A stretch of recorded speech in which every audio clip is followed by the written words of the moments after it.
আজকে আমরা cyber security ও cyber crime নিয়ে আলোচনা করব।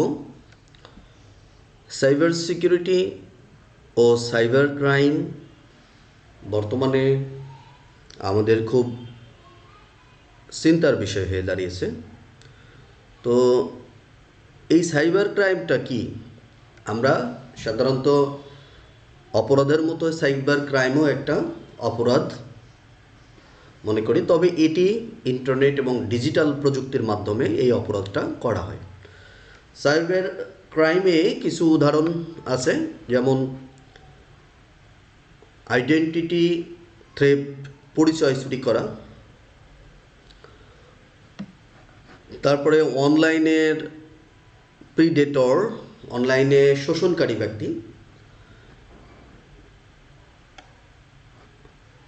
বিএসি বিজনেস ইমেল কম্প্রোমাইজ, ভুয়া ইমেলের মাধ্যমে ব্যবসায়িক প্রতারণা, এটাও একটা সাইবার ক্রাইম।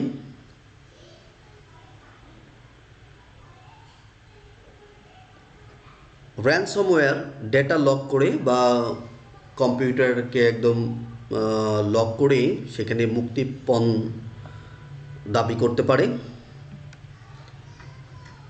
গোপন এবং সংবেদনশীল বুদ্ধিভিত্তিক সম্পদ চুরি করে নিতে পারে।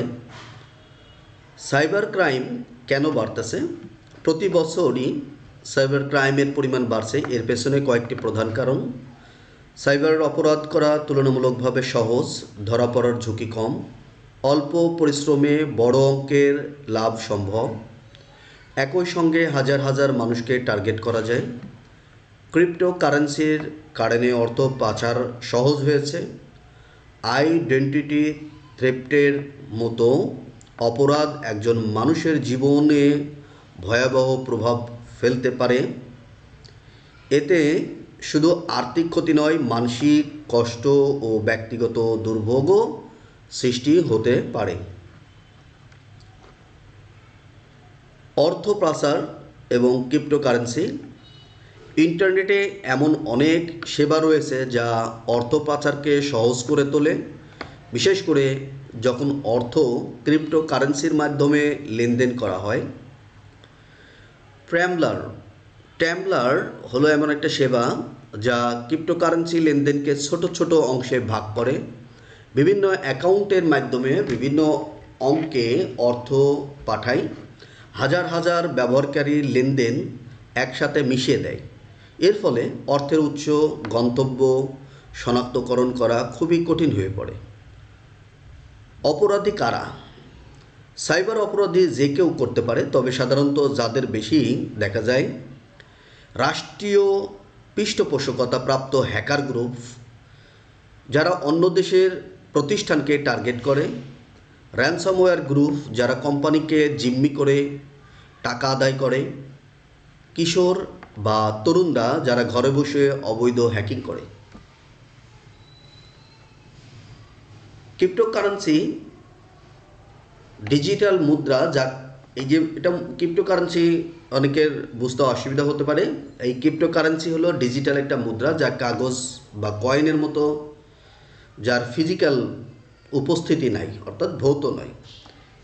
যেমন বিটকয়েন একটি জনপ্রিয় ক্রিপ্টোকারেন্সি। এইসব মুদ্রা শক্তিশালী ক্রিপ্টোকারেন্সি ও পাবলিক লেজার সিস্টেমের মাধ্যমে পরিচালিত হয়।